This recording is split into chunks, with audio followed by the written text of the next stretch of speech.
You're watching CW Montana. This is the MTN 9 o'clock news. Good evening and thanks for joining us tonight. I'm Russ Riesinger. Another day, another record, and now more than 2.7 million coronavirus cases have been confirmed in the U.S. It's the same day that Montana reports a record number of cases and another death in our area, the latest one happening in Bighorn County. Officials here and across the nation are encouraging people to mask up, making it mandatory now in some places. Chris Martinez reports from Los Angeles. COVID is spreading like never before. Texas Governor Greg Abbott is ordering residents in counties with 20 or more COVID-19 cases to wear a face covering. His reversal on masks comes as Texas reported nearly 8,000 new cases Thursday. Texas and dozens of other states in the West and South are pausing or scaling back efforts to reopen businesses. But this time, we want to do it without closing down Texas again. In just 24 hours, more than 50,000 new COVID-19 cases were reported nationwide, the most of any single day so far. 37 out of 50 states now have rising case numbers. A top U.S. health official told Congress the trend is moving in the wrong direction. We are not flattening the curve right now. The curve is still going up. Here in Los Angeles County, the governor ordered all state beaches and parking lots to close over the holiday weekend.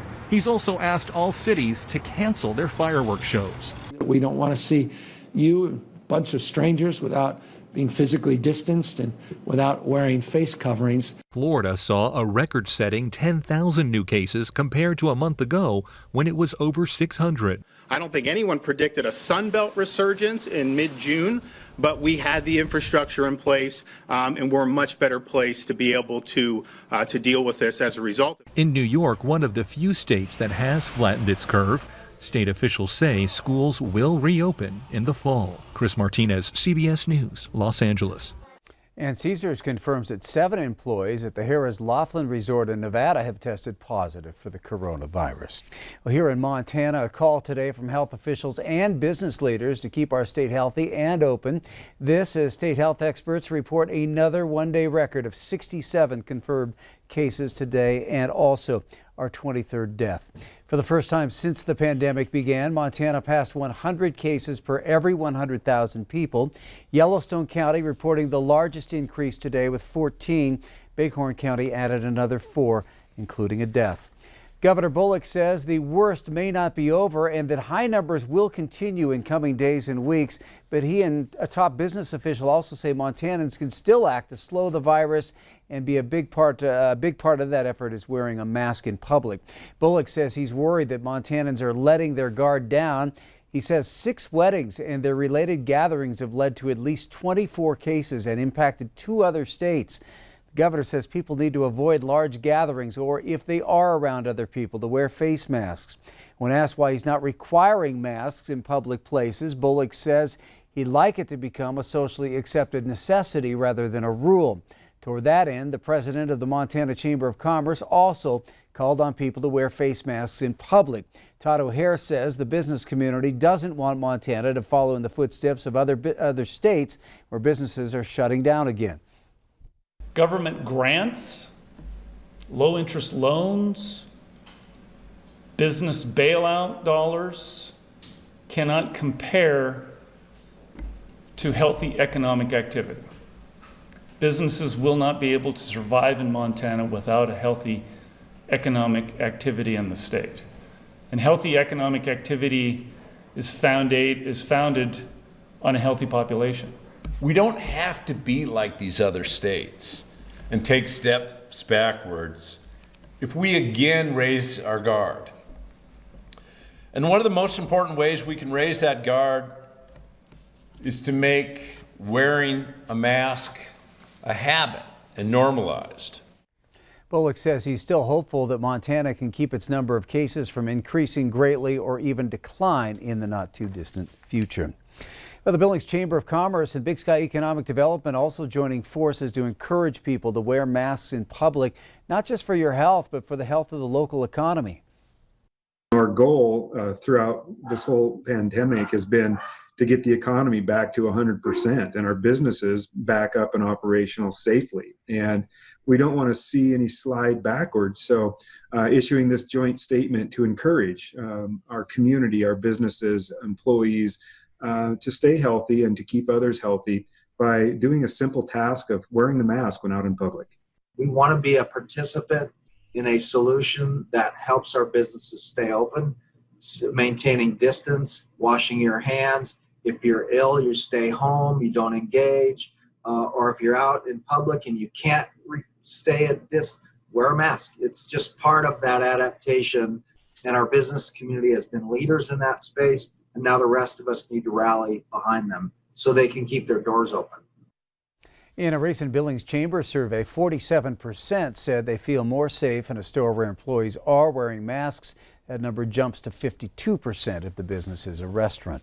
Also addressed at today's news conference, the reopening of schools across Montana. Lieutenant Governor Mike Cooney announced the governor's guidance plan to send students back to school. What that will look like depends a lot upon the individual district and where the state is in its reopening plan at the time. Cooney talked about accommodations for at-risk students and remote learning and says opening schools is a priority. Governor Bullock and I know our schools are the foundation in which future leaders of Montana are made, and we know that in-person teaching serves a critical role in the lives of students and their families. For many children, school is the best place to be.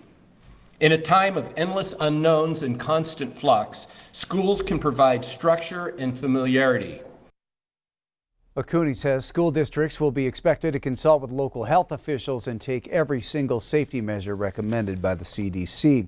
Billings School Superintendent Greg Upham reacted to the new plan. He says the risk versus reward will have to be taken into consideration, but he says that direct instruction with a physical presence is very important. They want to get back to that, he says.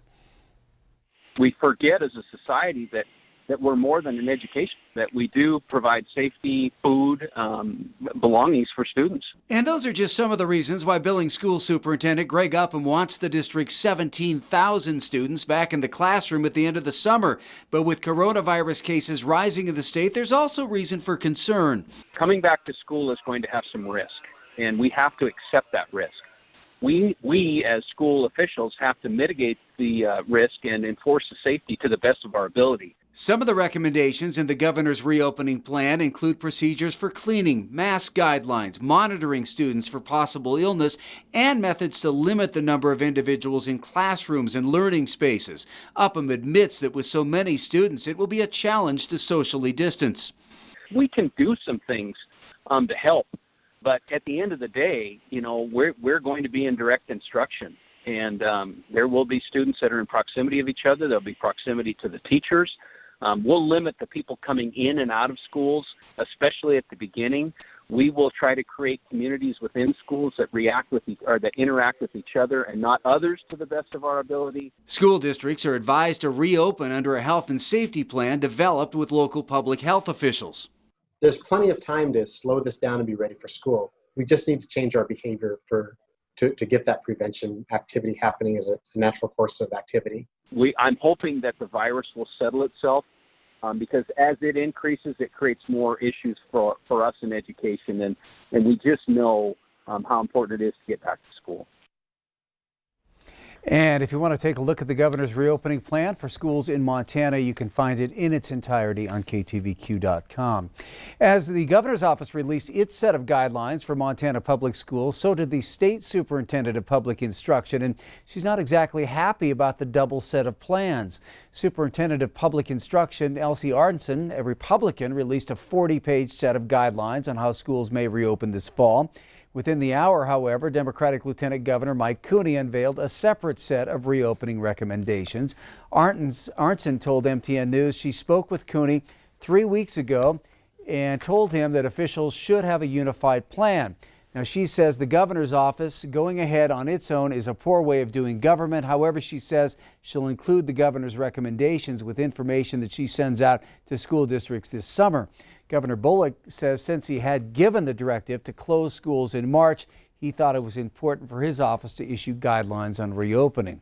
And both documents are a list of recommendations that school districts can choose to follow as they decide how and whether to reopen this fall. Well, with the 4th of July just 2 days away, people are gearing up for fireworks shows. Harvest Church in Billings will shoot off its display this year in the upper parking lot of Metro Park. Laurel's annual show will go on, but at an undisclosed location this year. According to the Laurel Chamber of Commerce, that show will still be visible to everyone in the community. Red Lodge will launch fireworks from the East Bench.